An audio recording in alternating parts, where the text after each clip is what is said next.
को वक्फ अधिनियम 1995 को वापस लेने के लिए संशोधन विधेयक 2024 को वापस लेना चाहिए। निश्चित रूप से बहुत बेहतर काम तमिलनाडु ने किया और यही काम आंध्रा को करना चाहिए, यही काम बिहार को करना चाहिए। चंद्रबाबू साहब की और नीतीश जी की समझ में आ जाना चाहिए कि आप इस तरीके से हमारे जज्बात को रौंद करके हमारा वोट हासिल नहीं कर सकते।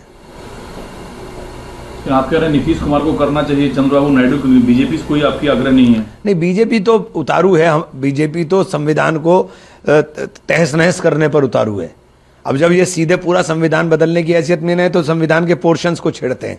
संविधान के अंदर साफ तौर पे है कि धार्मिक स्वतंत्रता होगी, आपको अपने धार्मिक कृत्य मानने की आज़ादी होगी, आपको अपने धार्मिक संस्थानों को चलाने की आज़ादी होगी। तो ये सब चीज़ों के ऊपर तो बुलडोज कर रहे हैं ये कानून लगा। योगी जी का जो भाषण है वो पूरी तरीके से उसी की तरफ इशारा करता है और मुझे लगता है कि कहीं ना कहीं कुछ घबराहट है।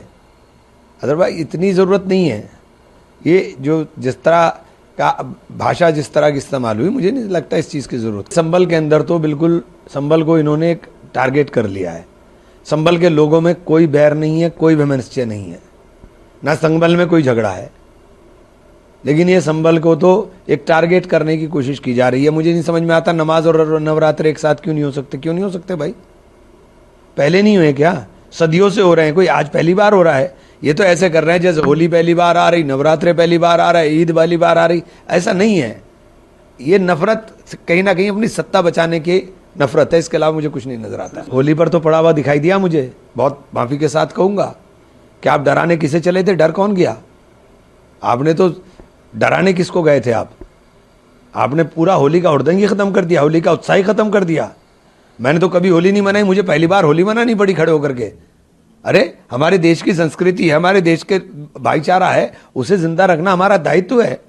मैंने खड़े होकर के होली मनाई, इसीलिए मैं हर त्योहार मनाता हूं, लेकिन होली से क्योंकि मुझे थोड़ा रंगों से था कि भीगते भीगते हैं तो इसलिए नहीं था। लेकिन इस बार मैंने खड़े होकर के जब देखा कि रंगों के अंदर भी नफरत ढूंढने जाने लगी तो हमने कहा ठीक है, हम मोहब्बत के रंग लगाते हैं, लगाओ।